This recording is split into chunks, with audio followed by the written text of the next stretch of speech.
GPancast, o podcast do servidor público. Olá, sejam muito bem-vindos ao GPancast, o podcast do servidor público.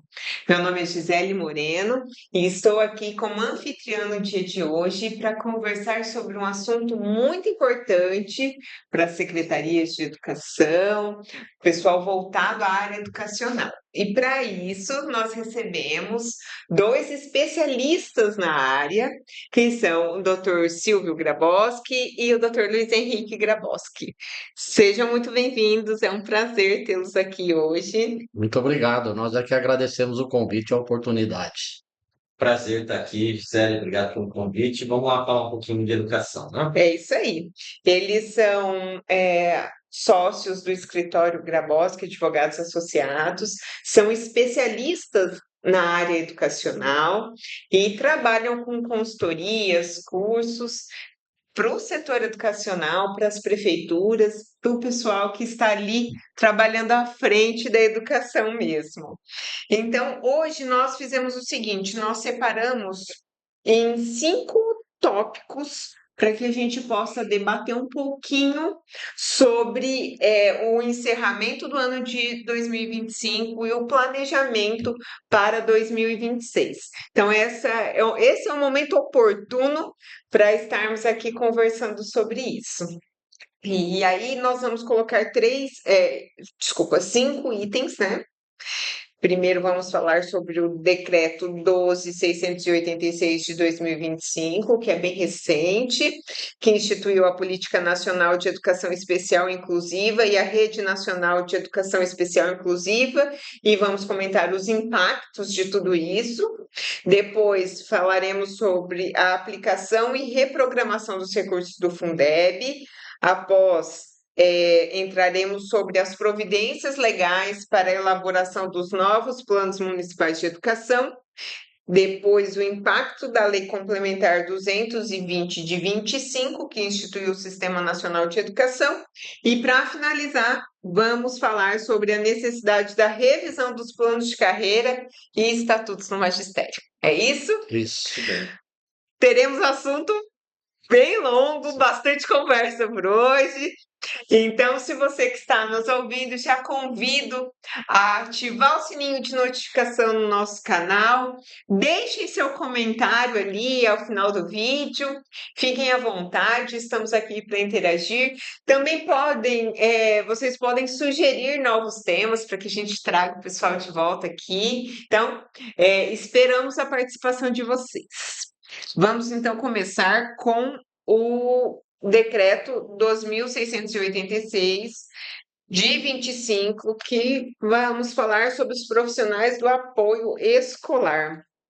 E a pergunta é o seguinte: esse decreto, então, ele definiu a formação mínima e o papel dos profissionais de apoio escolar. Do ponto de vista jurídico, qual é o principal impacto para os municípios?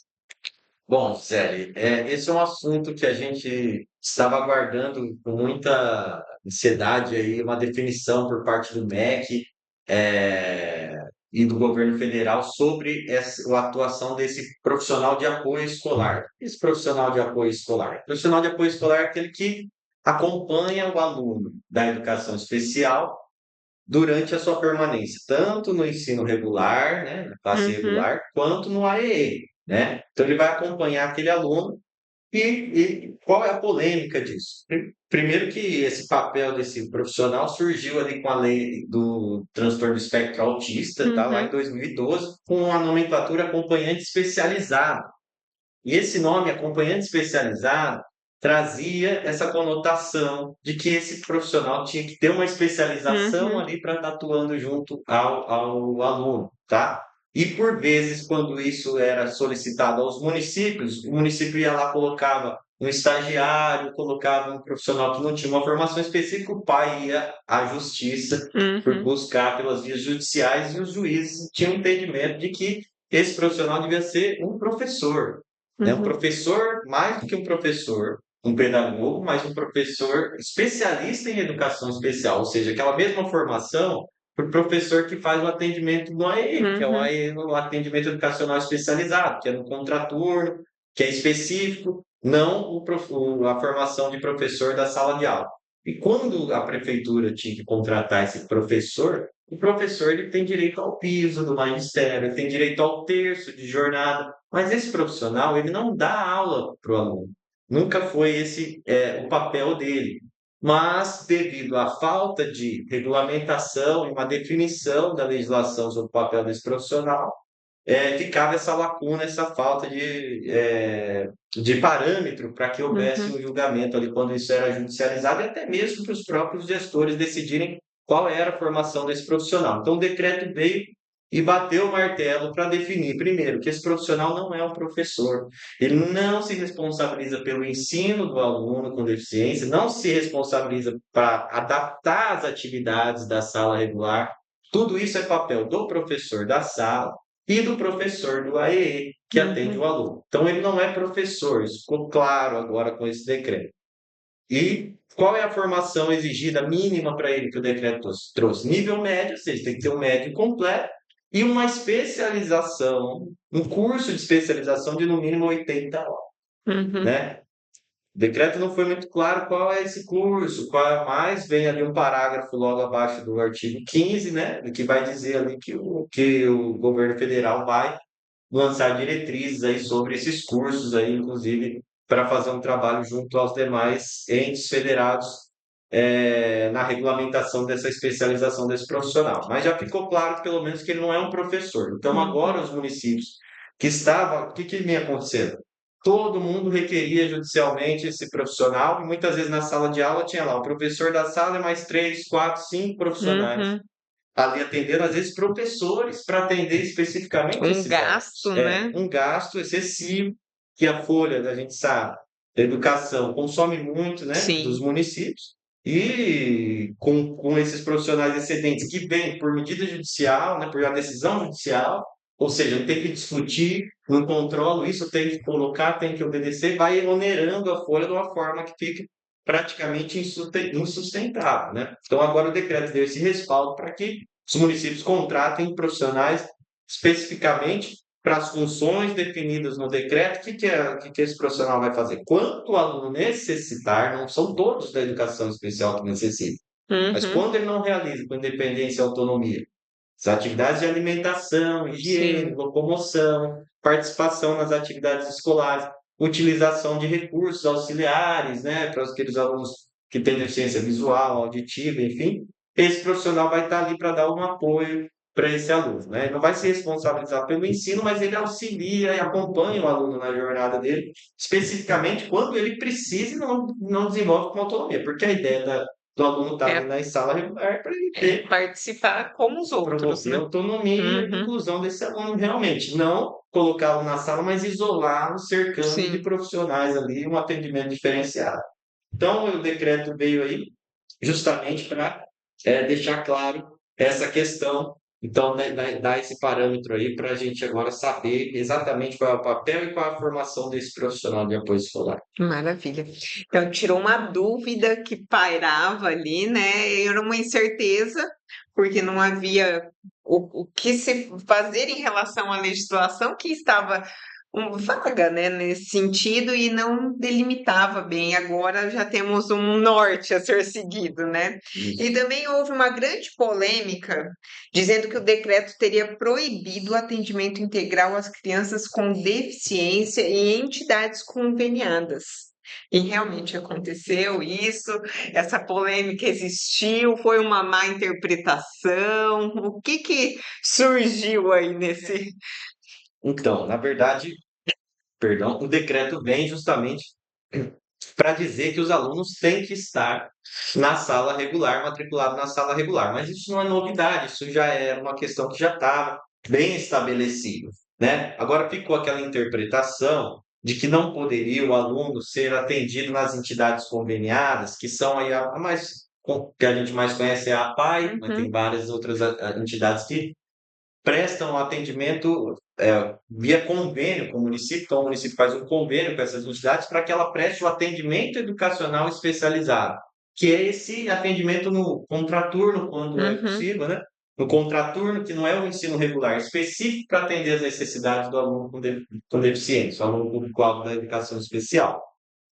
Então, essas entidades, por vezes, fazem o convênio só para oferecer o AE, mas em certas situações, quando a demanda específica do aluno e ele não se beneficia do ensino regular, muitas vezes ele é encaminhado para que receba um atendimento integral nessa entidade conveniada. Então, ele vai Uhum. receber tanto a escolarização normal quanto a EE, só exclusivamente nas entidades. Não vai ficar matriculado no regular na escola do município Uhum. e depois lá para a entidade. Ele só vai para a entidade. Então, aí gerou-se, né, uma polêmica, não sei muito bem por que isso tomou essa proporção, porque não trouxe nada novo, né, o decreto, mas houve essa conversa, essa polêmica aí realmente. Isso não procede, tá? A LDB continua autorizando lá no artigo 58, parágrafo 2º, em situações excepcionalíssimas, né, que o aluno frequente as entidades conveniadas para um atendimento integral, né? Uhum. Então, vai receber tudo lá na entidade. E também a lei do Fundeb autoriza lá no artigo 7º, parágrafo 3º, inciso 1º, a linha D. Vai dizer que vai haver repasse do Fundeb para essas entidades, então essas matrículas do município que vão, esses alunos do município que vão receber o atendimento nas entidades, o município tem direito a receber recurso do Fundeb por ele. Uhum. E, inclusive, quando é um atendimento integral. Isso está claro, expresso lá na linha D, como eu disse aqui. Então, na verdade, tudo continua funcionando, vamos dizer assim, não houve, o decreto não proibiu expressamente, mas a verdade é que o aluno tem, via de regra, que estar matriculado na sala regular, justamente por uma questão de inclusão. E somente nas situações excepcionalíssimas, mediante a chamada avaliação biopsicossocial da deficiência, realizada ali pela equipe multiprofissional interdisciplinar da escola, concluir que o aluno não está se adaptando ou se beneficiando da inclusão no regular e ele pode se beneficiar de um atendimento mais especializado em Uhum. entidades conveniadas especializadas nesse tipo de atendimento, é possível encaminhá-lo para que ele receba o atendimento integral lá. Então, a nosso ver, muito embora haja opiniões distintas, a nosso ver ainda é permitido continuar realizando esse atendimento integral nas entidades conveniadas. O decreto não proibiu nada nesse sentido. Então, não procede, a nosso ver, não procede essa Essa informação, essa polêmica. polêmica aí. Então tá. Agora nós vamos partir para a questão dos recursos da educação, Fundeb e reprogramação. E aí, a terceira pergunta é a seguinte: quais cuidados jurídicos os municípios precisam ter com a aplicação dos recursos da educação, especialmente do Fundeb? Então, o que que a gente tem que orientar o nosso município a estar alerta, atento aqui nessa questão dos recursos do Fundeb? Bem, nós estamos chegando ao final do exercício, encerramento do exercício, e os recursos da educação, né, os recursos vinculados à manutenção e desenvolvimento do ensino, eles têm alguns percentuais que precisam ser cumpridos. Então, nesse momento, é essencial que o dirigente municipal de educação, juntamente com a área financeira da prefeitura, analise e vigie como está a aplicação. Então, nós sabemos que os municípios precisam aplicar no mínimo 25% das suas Uhum. receitas correntes líquidas na educação. Então, essa é a primeira questão. É verificar qual é o percentual e, se estiver abaixo dos 25%, precisa correr e gastar recurso para atingir os 25%. Por quê? Não atingir os 25% já é passível de rejeição das contas, que é Sim, a penalidade mais grave que o prefeito pode receber.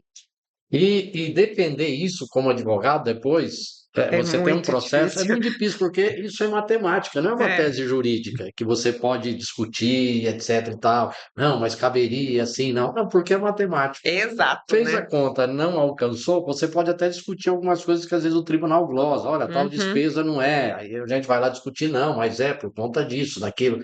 Mas é matemático, né? Então, essa é a uhum, primeira questão. A segunda é que tem que gastar integralmente 100% dos recursos do Fundeb, uhum. né? Muitas vezes as prefeituras vêm e perguntam: olha, sobrou o recurso do Fundeb, como é que eu faço para devolver para o MEC? Ah, o recurso não é do MEC, o recurso do Fundeb já é receita própria do Sim, município. E ele tem que gastar integralmente dentro do exercício. Apenas uma exceção, que até 10% desses recursos podem ser reprogramados para ser gastos no primeiro quadrimestre do ano sim. subsequente, que é aquela chamada parcela diferida, Uhum. né? Mas não pode ultrapassar 10%, né? Tem que, no máximo, 10% é que pode ficar de recursos para gastar no primeiro quadrimestre. E ainda dentro do Fundeb, dos recursos, dos 100% dos recursos, precisa aplicar no mínimo 70% com remuneração de pessoal. Uhum. Tá? Aí entra a remuneração de todo mundo que trabalha na educação. No antigo Fundeb, era 50 por 60, na verdade, mas só entrava professor, diretor de escola, tal. Agora não, a norma prevê que todo mundo trabalha na escola, na Secretaria de Educação pode entrar, professor, diretor de escola, motorista de transporte escolar, merendeira e etc. Mas tem que atingir no mínimo os 70%. Isso é um lado de gastar Uhum. os percentuais. O outro, às vezes, o município já está até além, já não tem recursos para pagar todas as despesas. Então, é momento de rever contrato, né? De diminuir despesa, sobretudo na questão de despesa de custeio e etc., aquilo que é possível segurar nesse final de ano para poder cumprir o que a legislação determina. Ao mesmo tempo, certamente as prefeituras já estão fazendo isso, precisa já programar para o próximo ano, né? Então, transporte escolar, muitas vezes precisa licitar transporte escolar, merenda escolar, reforma de escola, enfim, são essas providências que precisam ser tomadas agora no final do ano e início de 2026.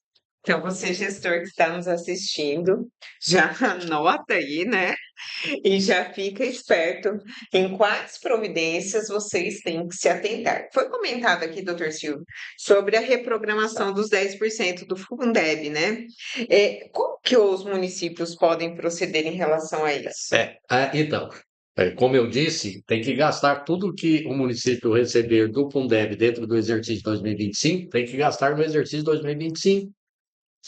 E tem essa exceção que até 10% dos recursos pode ser reprogramado. Isso a lei colocou de forma inteligente, até porque, por exemplo, no dia 30 de dezembro está entrando crédito no Fundeb. Uhum. Então, como é que você vai gastar dentro do exercício se no dia 30 de dezembro está entrando crédito e eu não sei exatamente qual o valor? Então, por isso que tem essa possibilidade de reprogramar, né? Aqui, por exemplo, no estado de São Paulo, o tribunal orienta que seja aberta uma conta separada, né? Uhum. Isso conste do orçamento do próximo ano, a chamada parcela diferida, Uhum.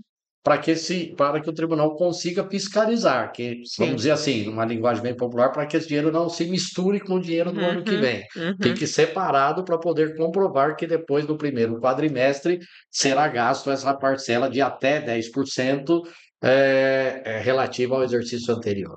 Eu já vi algumas contas em que os gestores deixam essa parcela diferida, né? Até aprova aquela conta daquele exercício, mas não utiliza dentro do próximos primeiro quadrimestre, né? E aí vira É, uma bola de é, neve é. ali, né? Então, isso também tem dado nos tribunais de contas, especialmente aqui em São Paulo, rejeição de contas. Sim. Não aplicar, que é como os 25%, é Uhum. matemático, né? Uhum. Não aplicar, depois é difícil, vai lá o advogado, o procurador do município, tentar fazer a defesa, mas é matemático, Não não acha aplicou, argumento, né? Não tem. não tem de onde tirar, né? Eu Tem que já ouvi aplicar. falar a expressão tirar leite de pedra, né? Exato. Né? Porque é onde você chega ali, você não tem mais o que fazer, e você fala assim: ah, a gente Sim, tenta, é, se der certo, né? Mas chega num ponto em que realmente tá. a matemática é exata, né? A conta tem que bater, Então, então não tem jeito, né? nesses pontos, a prefeitura, especialmente quem? Dirigente municipal de educação, que é o ordenador de despesa. Sim, E o pessoal da área financeira e contábil, né? Que é quem acompanha isso, precisa ficar atento para que isso depois não repercuta nas contas e o responsável será o prefeito sim, municipal depois. com certeza. Agora nós vamos falar sobre o Plano Nacional de Educação e os planos municipais de educação. E aí eu queria saber de vocês, o que os municípios já podem fazer, juridicamente falando, para elaborar seus novos planos municipais de educação. Então, uma dica jurídica aí para o pessoal que tem a intenção de já iniciar os planos municipais, o que deve ser feito, por onde começar, né? Bom, acho que o plano. Primeira questão para a gente lembrar, o Plano Nacional de Educação, ele é lá de 2014, um plano decenal, 10 anos de duração. Teoricamente, ele encerrava no meio do ano passado, mas a vigência dele foi prorrogada até o fim desse ano. O projeto está lá no Congresso, é o 2614 de 2024. Recomendo a todos que acessem lá na página da Câmara dos Deputados, pegue o projeto nos modos que ele está agora, obviamente está em discussão lá ainda na comissão especial que foi instituída, aguardando o parecer dessa comissão especial. Então ainda está caminhando. A prorrogação foi até o fim desse ano. Muito provavelmente esse projeto não vai sair até o fim desse ano, como era a expectativa nossa, até porque O recesso já era está para aí, ter né? encerrado no meio do ano passado. Então já Uhum. estamos falando aqui de 1 ano e meio de trabalho do Congresso que não caminhou muito nesse sentido, infelizmente, o que falta também parâmetros que os municípios têm que aguardar a publicação do Plano Nacional para que efetivamente possa construir o Plano Municipal de forma alinhada ao Sim. Plano Nacional, porque essa é a grande questão. Não posso, então, primeira dica, não vou fazer o plano agora. Não posso definir todas as metas do plano agora, mas posso sim tomar algumas medidas. Não há proibição para que o município faça o plano agora. Só Uhum. que se fizer, quando Vai ter vier que o plano refazer. nacional, vai ter que realinhar, né? Então Uhum. não é interessante fazer, é interessante aguardar, mesmo porque o projeto está tramitando no Congresso, assim como houve nos planos passados.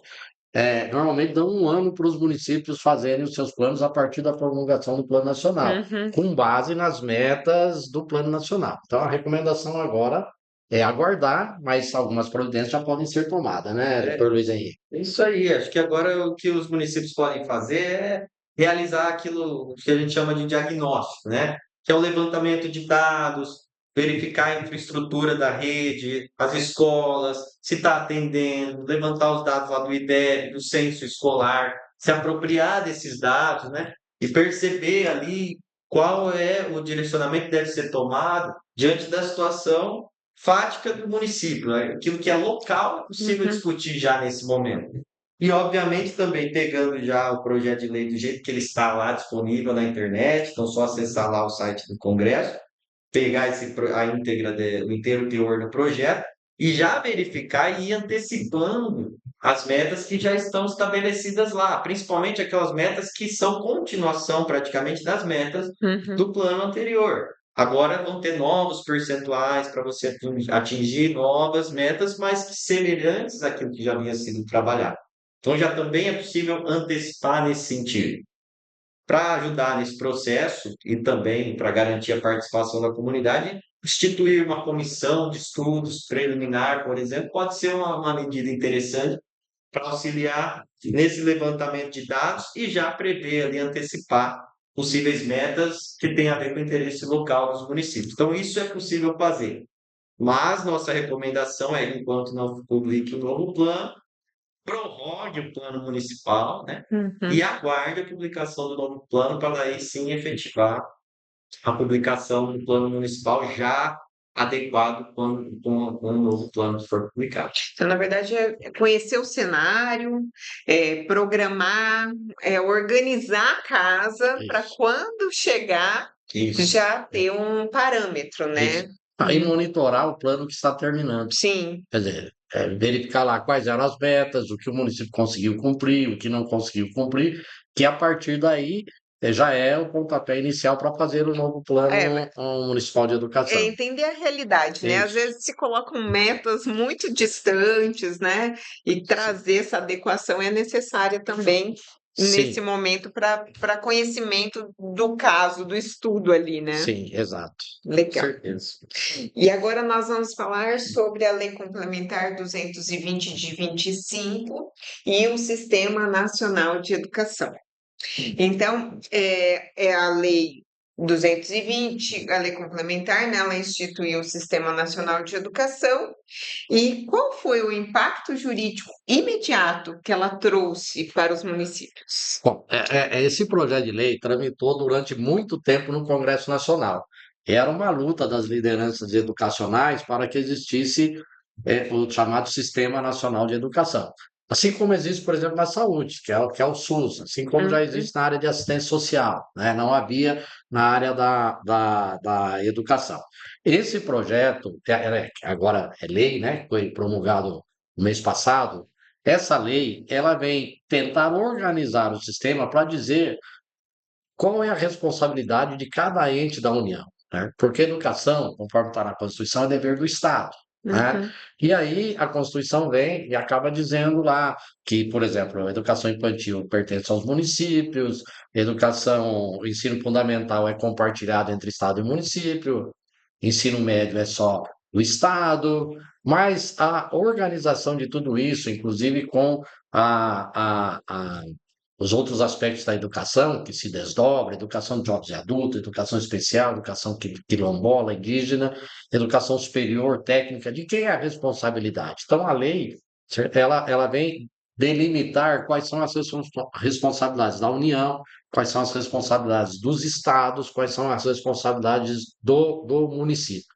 E ela cria um sistema de pactuação, de cooperação entre os entes, tá? Então, é uma lei que, embora tenha definido as competências, mas não estabeleceu assim de forma peremptória quais são as obrigações de cada ente, abriu a possibilidade de uma negociação, de uma pactuação entre os municípios, o governo federal, os governos estaduais, para estabelecerem as responsabilidades, inclusive a responsabilidade na questão do financiamento, na questão do oferecimento propriamente dito da educação, na questão do aperfeiçoamento do pessoal que trabalha na educação e assim por diante. Então, essa lei, ela criou, nós podemos dizer assim, um sistema de governança na área da educação. E ela criou vamos dizer, duas instâncias de discussão, que é a CIT, que é a Comissão Intergestores Tripartite da Educação, em nível nacional, e a CIB, que é a Comissão Intergestores Bipartite no âmbito estadual.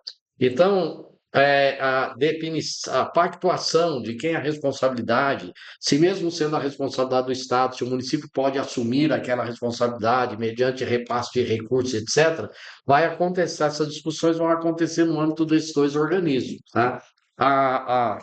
No âmbito federal, que é a Comissão de Gestores Tripartite, ela é uma comissão com 18 pessoas, 6 representantes do governo federal, 6 representantes dos secretários estaduais da educação e 6 representantes dos municípios. Então, como que os municípios serão representados? Que eles precisam participar dessa instância de discussão para que as coisas não aconteçam como normalmente acontece, o município não participa de nada, já vem pronto, ele tem que engolir aquilo que foi definido. Então, aqui é uma possibilidade de discussão. Quem vai representar os municípios? Desses 6 representantes nacionais, 5 quem vai indicar é a Undime e um é a União dos Secretários das Capitais, tá?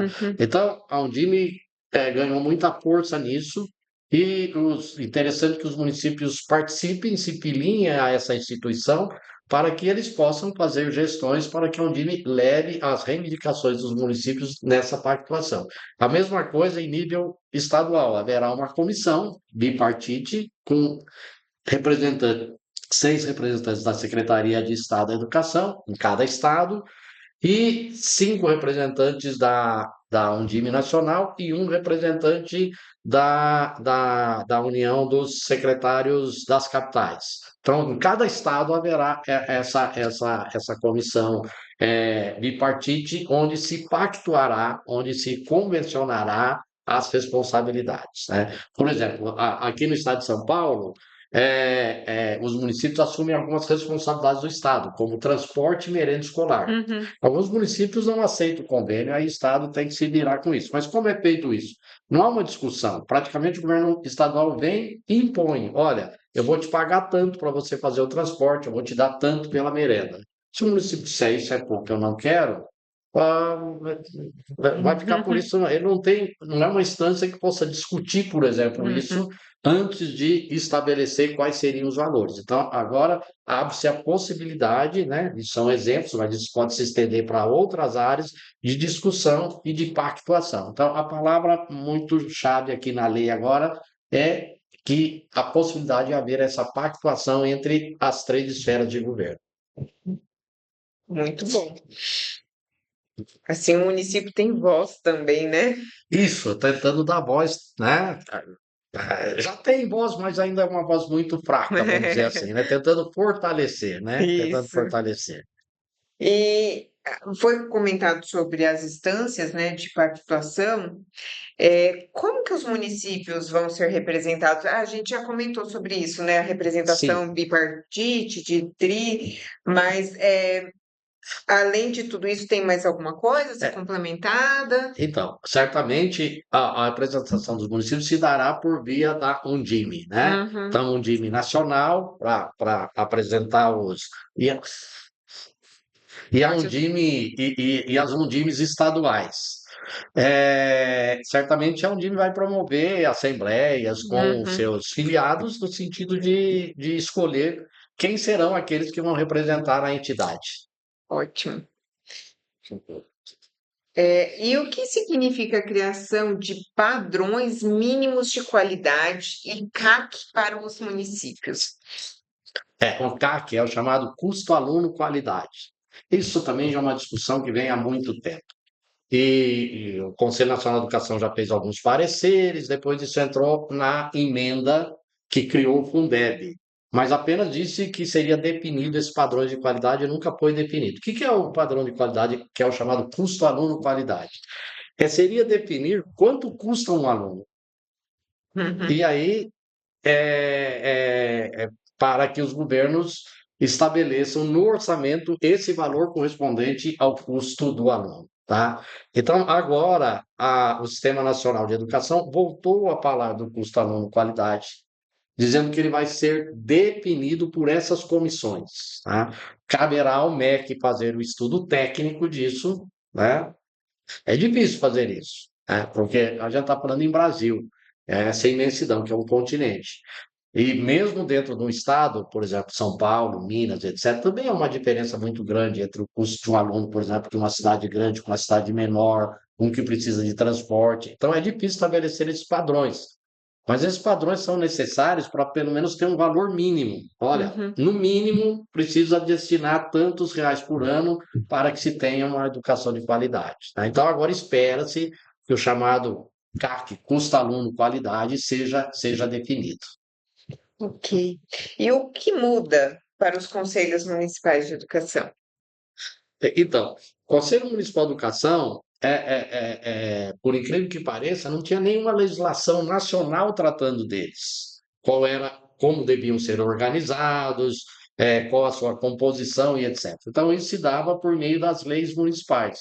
Agora, o Sistema Nacional de Educação estabeleceu algumas diretrizes, não? Ainda deixou muita liberdade para as leis municipais definirem isso, por exemplo, sobre a composição. Quantos membros, quais são as representações, a lei federal não estabeleceu, mas estabeleceu que tem que ser composto por pessoas que integram a educação e por representantes da sociedade civil. Agora, definiu, por exemplo, qual é o papel do conselho, que é didático-pedagógico. Então, o Conselho Municipal de Educação, a rigor, não é o conselho que vai fiscalizar as contas, porque isso já tem Câmara de Vereadores, Tribunal de Contas, Conselho do Fundeb. Não é um conselho, normalmente, onde se vai discutir aumento de salário de professor dos servidores da educação, porque isso tem outras instâncias, como sindicato e assim por diante. O papel dele é técnico-pedagógico. Então, estabelecer diretrizes para o funcionamento das escolas, dos sistemas, discutir sobre currículo, discutir sobre regimento escolar, discutir sobre calendário escolar. Então, isso é o objetivo, isso são as funções do conselho. E uma coisa que às vezes causava um certo confronto entre o conselho e a própria administração era o fato de que muitas vezes o conselho se achava que ele era como se fosse um outro poder e que ele tivesse competências de não haver nenhuma subordinação à administração municipal. Autonomia total. Uma autonomia Uhum. total. Não é que existe subordinação. A lei define que o conselho tem autonomia, mas essa autonomia não é absoluta, essa autonomia é relativa, né? Isso é É técnico-pedagógica, isso, né? técnico, A lei trouxe. isso. É, é, é, no sistema democrático, nem mesmo os poderes, Uhum. né, que são os três poderes, nenhum tem autonomia absoluta, Sim, porque há alguns regramentos, né, que em específicos direito a de gente cada chama um. de freios e Uhum. contrapesos, que sistemas que um pode fiscalizar e, de repente, aparar algumas arestas em relação a outros. Então, isso porque muitas vezes não estabeleciam que os atos do conselho, para ter validade, precisavam ser homologados pelo Poder Executivo. Uhum. E isso agora ficou claro na lei. Então, o conselho pode se reunir, pode decidir, pode fazer lá uma deliberação sobre matrícula, sobre calendário escolar, obviamente dentro daquilo que a Constituição LDB já estabelece, mas depois, para ter validade, precisa ter a homologação do Poder Executivo, senão aquele Uhum. ato não tem validade. Já é assim com o Conselho Nacional de Educação, já é assim com o Conselho Estadual de Educação, mas em muitos municípios havia, às vezes, um certo desconforto nesse sentido, os conselheiros achando que eles perderiam poder se a legislação municipal estabelecesse essa homologação. Agora, a lei veio e disse claramente que tem que haver homologação, né? Veja você, nós temos no município poder executivo e legislativo. É um poder, Uhum. não é um conselho ou a Câmara de Vereadores, é um poder eleito pelo povo. Ainda assim, a Câmara não tem poder absoluto. Por exemplo, se Sim. ela aprova um projeto de lei, depende da sanção do prefeito. Uhum. Então, muito mais de um conselho. Se ele toma uma decisão, ele não tem condições de impor aquilo à administração, a não ser que a administração homologue e aceite, né? Sim, perfeito. E agora nós vamos passar para o nosso último tópico e vamos falar sobre a revisão dos planos de carreira e estatutos do magistério. Esse daqui também é um assunto que tem muito a ser discutido, né? E eu queria saber de vocês quais são os riscos jurídicos de manter planos de carreira defasados. Bom, acho que tem vários riscos que implicam você manter um plano de carreira defasado.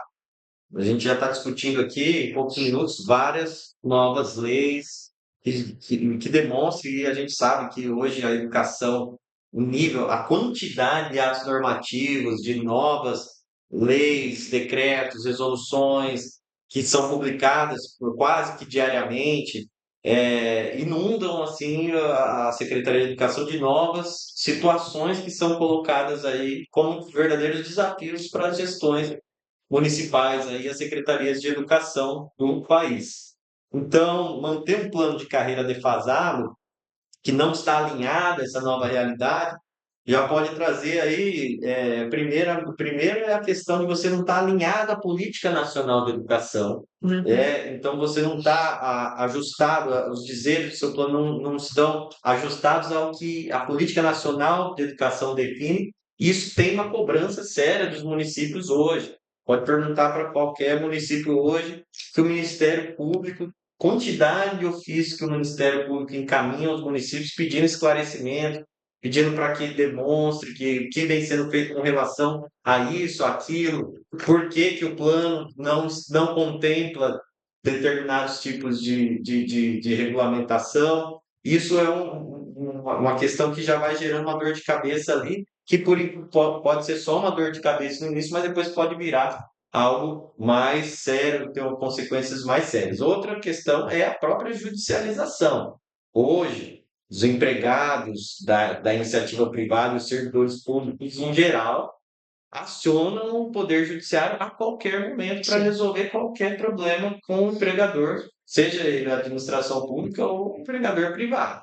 Então, hoje o servidor não tem mais receio nenhum Uhum. de acionar judicialmente seu patrão, ainda que tenha um bom convívio com ele. Então, você manter uma lei que dá brecha para o Uhum. servidor ingressar judicialmente contra a administração, e ganhar, e ganhar, e ganhar. Isso vai gerando um passivo imenso para a prefeitura, e a gente sabe que tem prefeituras que, mesmo diante dessa situação, não resolvem a fonte do problema ali, que é a origem do problema, que é a legislação que está defasada, que não contempla aquela situação, poderia, através de uma mudança, uma alteração, ainda que simples, resolver um problema que vai gerar um prejuízo, muitas vezes milionário para a prefeitura. Sim. Então, isso é outro tema que eu acho que é muito relevante. Então, se está dando problema lá com os servidores da educação, para o pessoal do magistério, principalmente, estamos falando aqui do plano de carreira do magistério, por que que a lei não foi alterada? Por que que não foi resolvido judicialmente, juridicamente, aquele problema? Que é a solução que tem que ser tomada. Não adianta ficar depois fazendo a defesa lá no Poder Judiciário se a legislação é deficiente, é defasada. Então, é uma questão também aí para estancar essas brechas Sim. ali que as prefeituras encontram, não é verdade, professor? Essas brechas que o doutor Luiz Henrique está falando, normalmente surgem porque muitas leis municipais foram feitas pelos próprios servidores da área da educação e da área da Uhum. educação, que muito bem intencionado, mas sem conhecimento jurídico. Então, Uhum. talvez escreveu ali algumas coisas que, a princípio, não chamou atenção, mas com o passar do tempo, Foi foi vendo que abrindo, né? foi abrindo, foi criando passivos para Uhum. a administração. Então, os servidores começam a enxergar ali que podem reivindicar determinados direitos, porque a lei não é clara, não foi Sim. suficientemente clara e assim por diante. A maioria das leis foram cópias das leis do Estado, né? Uhum. Que os municípios não tinham plano de carreira, o Estado já tinha, antes antes de 96, que é a lei de diretrizes e bases. Os municípios só cuidavam da pré-escola, depois é que Sim. passaram a cuidar do ensino fundamental, então normalmente copiaram. Muitos municípios são, por exemplo, regidos pela CLT, copiaram a lei do Estado, que é estatutário. Então, Sim. tem várias coisas que são incompatíveis agora. E, ao longo do tempo, isso vai surgindo. Isso é um lado. O outro é que muitas vezes é necessário rever o plano de carreira, porque senão o Tesouro não suporta o crescimento da folha em razão das vantagens que foram concedidas, né? Uhum.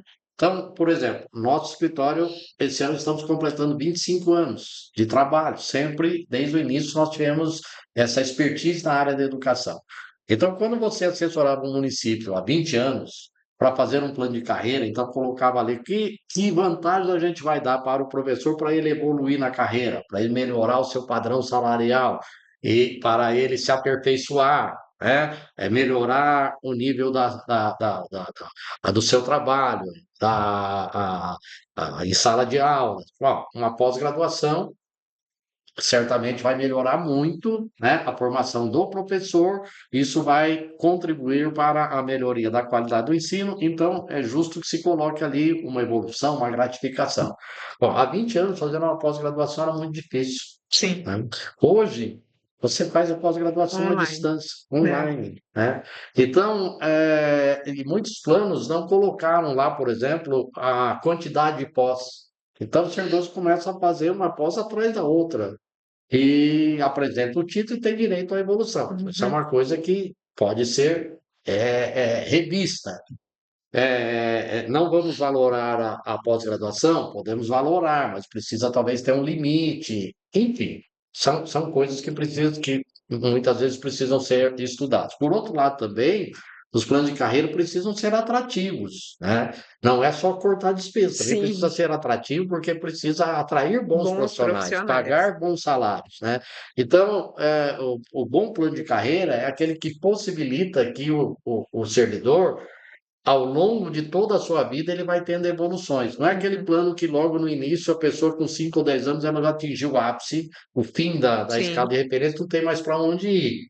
E também não é um plano que a pessoa faça lá uma série de coisas e depois vai ser uma gratificação de 1%, 2%, né? Uhum. Então, Tem que ter uma tem que ter progressão. uma progressão contínua, né? Uhum. Pensada dentro do orçamento do município, mas que valorize ao servidor e, ao mesmo tempo, preserve os cofres públicos no sentido de que a prefeitura tenha condições de pagar isso. Nesse sentido, sempre, toda vez que a gente faz uma lei, um plano de carreira, ou qualquer outra lei, né? A gente trabalha nisso, a intenção é fazer uma lei que dure eternamente, mas nenhuma lei dura eternamente, né? Em algum Surgem momento novas. é preciso rever. Uhum. Então, chega um certo momento que o município precisa decidir para rever aquele plano, fazer um plano novo, reorganizar ou alterar algumas questões que precisam ser ajustadas, que é uma coisa absolutamente natural. É importante a gente dizer também que os planos, como foi mencionado, devem ter uma assessoria jurídica ali, né? Não somente um profissional bem intencionado da área educacional, para que ele seja realmente o, o mais atrativo e também o mais justo possível, né? Sim, Então, o pessoal aqui do Grabosca Advogados Associados, eles oferecem, né, esse tipo de serviço, eles auxiliam, eles assessoram e também fazem serviços específicos sim, em relação a planos de carreira, né? sim, Então, é um serviço realmente, né, que venha a beneficiar a todos, né, sim. aos cofres, ao gestor, aos profissionais da educação e, consequentemente, aos alunos, né? Sim, normalmente vai discutir a mudança do plano, a implantação do novo plano, se faz uma comissão formada pelos servidores, nada mais natural do que isso. Mas esse olhar jurídico é necessário, porque às vezes se coloca ali algumas questões que depois são inconstitucionais, que Sim. não vai adiantar colocar, ou então Uhum. vai trazer uma dificuldade imensa para a prefeitura, né? Nós já fizemos plano, já tivemos em município, por exemplo, que colocaram lá no plano de carreira que o professor se aposentar, teria aposentadoria calculando-se os últimos 5 anos da vida dele, como era no estado de São Paulo, certo? Porém, lá no município, eles não têm regime próprio de previdência, eles são filiados ao INSS. Então, não adianta você escrever isso, e aí constatamos lá, Sim. quando fomos alterar, os professores, não, mas como? Eu entendi que eu ia ter Uhum. aposentadoria integral, calculada assim, porque está aqui no nosso plano de carreira. Sim, está, mas é inconstitucional. Não é que é inconstitucional. É inconstitucional no sentido de você não tem regime próprio de previdência, a INSS, o INSS não vai nem ler a lei de vocês. Sim. Ele vai aplicar a lei do Instituto de Previdência, né? Uhum. Mas as pessoas, isso não foi má fé, foi boa fé das pessoas que fizeram, mas faltou um olhar jurídico para dizer, olha, Uhum. isso não é possível. Então, qual é o papel da consultoria nesses casos? Não é exatamente elaborar a lei, né? A gente participa de todo esse processo, mas a consultoria é dizer isso é legal, tem respaldo legal, isso não pode porque é ilegal, tá? Uhum. E naquilo que é legal, muitas vezes apresentar duas ou três possibilidades. Pode ser feito assim, pode ser feito assim, pode ser feito de outro jeito. E a administração vai decidir é, qual das possibilidades legais que ela vai incorporar no seu plano de carreira. Sim. Mas, sobretudo, não colocar ali dispositivos que depois não têm respaldo jurídicos, não vão valer de nada, e muitas vezes os servidores acreditam que vão ser beneficiados com aquilo que está ali na lei, mas não tem respaldo jurídico, né? Nesse sentido, é importante a consultoria. Fora a questão do impacto orçamentário, Sim. de pensar nisso, fazer esse cálculo e assim por diante, Até né? mesmo a listagem de tudo que tem que estar dentro da nossa experiência, todos os planos que a gente fez, a gente já antecipa situações que muitas vezes não são as dores do município naquele momento, Mas estão muito mais podem. focados em outras questões, mas são questões essenciais que devem constar no plano, né? E muitas vezes não estão ali naquele momento na legislação atual, então Uhum. tem que ser incorporado. Por exemplo, uma novidade recente aí, a decisão do Supremo Tribunal Federal com relação ao recreio. Recreio escolar, o Supremo decidiu que ele integra a jornada dos professores agora, salvo se a legislação excetuar que não faz mesmo parte da jornada. Se a legislação nada diz sobre isso, já por exemplo, se o município é regido pela CLT, ele já pode ser acionado judicialmente para remunerar os últimos 5 anos e todo o período de recreio escolar do professor, ainda que o professor não esteja ali na escola naquele momento, não esteja trabalhando ali durante o recreio escolar. Enfim. Né? Então, são questões que a gente vai auxiliando os municípios a amarrar a legislação para que atenda tanto ao interesse dos servidores, e não deixe de ser interessante, aos servidores que pretendem ingressar e aqueles que já estão, quanto ao interesse da própria administração que tem suas responsabilidades aí financeiras para arcar ali, né, todos os dias e todas essas responsabilidades. Com o custeio disso, né? Porque eles têm, né? Tem um preço, É né? o preço, obviamente, tem um preço, Exatamente. Não né? adianta uma lei muito boa que também é inexequível, né? Isso é um grande problema. E o plano de carreira, o Estatuto do Magistério, é feito para valorizar os Sim. profissionais, né? Mas ele não tem um fim em si mesmo de valorizar o profissional. A valorização do profissional é para que melhore a qualidade do ensino. Isso tem que chegar no aluno. O aluno que é o objeto final dessa valorização. Para que o professor, sendo bem valorizado, sendo capacitado, tendo formação em serviço, ele trabalhe de maneira que todos os alunos atinjam aquilo que está estabelecido como o mínimo necessário dentro daquela etapa que ele está cursando para poder progredir para outra etapa, né? Tire nota boa lá no SAEB, no SARESP e Sim. assim por diante. No caso dos municípios, a gente tem principalmente a alfabetização, né, que é um problema crônico do nosso país, e está nas mãos praticamente exclusivamente dos municípios, né? Então, se um aluno que não é bem alfabetizado, que não tem profissionais qualificados, com formação adequada, não vai progredir depois, vai interromper a jornada acadêmica desse aluno.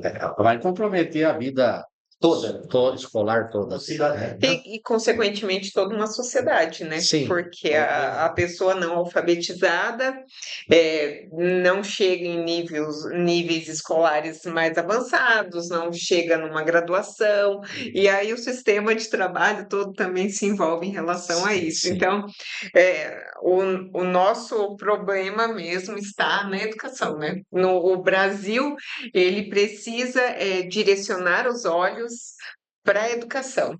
Enquanto a gente não entender tudo isso, as coisas ainda não vão funcionar do jeito que devem funcionar, né? Sim. A gente já teve avanços em relação Sim. a onde a gente estava, mas ainda temos um bom caminho a percorrer até chegar numa situação que se possa dizer, não, isso já é uma situação aceitável, né? Então, nada de planos defasados.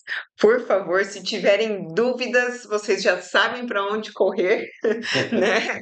Aqui nós temos especialistas que podem auxiliar vocês. Pessoal, eu gostei muito da nossa conversa. Agradeço aos doutores por estarem aqui hoje, por terem trazido temas tão importantes, relevantes, né, para o gestor, para o secretário de educação, para diretores, para todos aqueles envolvidos na área educacional. Então, foi muito bom contar com a participação de vocês. Agradeço, a GEPAM agradece a todos vocês. Agradece a parceria também de muitos anos entre os escritórios, né, GEPAM e Grabowski. Então, ficamos muito felizes de manter esses elos, essas parcerias. Sim, da nossa Considerações parte finais? também, da nossa parte também. Muito obrigado por essa oportunidade de estar aqui. De fato, a gente tem uma parceria bem grande aqui com a GEPAM, né? Queremos continuar nessa parceria, né? E aí foi muito prazeroso esse bate-papo. Muito obrigado. Eu que Isso agradeço. aí, muito obrigado a todos, só da GEPAM, foi um prazer participar aqui do GEPAMcast e seguimos à disposição de vocês aí para Já precisar vamos- fortalecer essa parceria. Já vamos sempre. pensar em um novo tema aqui para o nosso próximo bate-papo. Tá certo. Então, Legal. agradeço de coração vocês, agradeço ao Guilherme que está aqui no nosso suporte técnico e agradeço você, ouvinte, que esteve aqui conosco. Eu espero que vocês tenham gostado, que vocês ativem o sininho de notificação, também nos sigam nas redes sociais, estamos no Instagram, no Facebook, e esse podcast também pode ser assistido, né, pelo Spotify. Então, eu espero contar com a participação de todos vocês. Eu espero revê-los em uma próxima oportunidade. Esse foi o GEPAMcast, o podcast do servidor público. Até o próximo episódio. Tchau, tchau.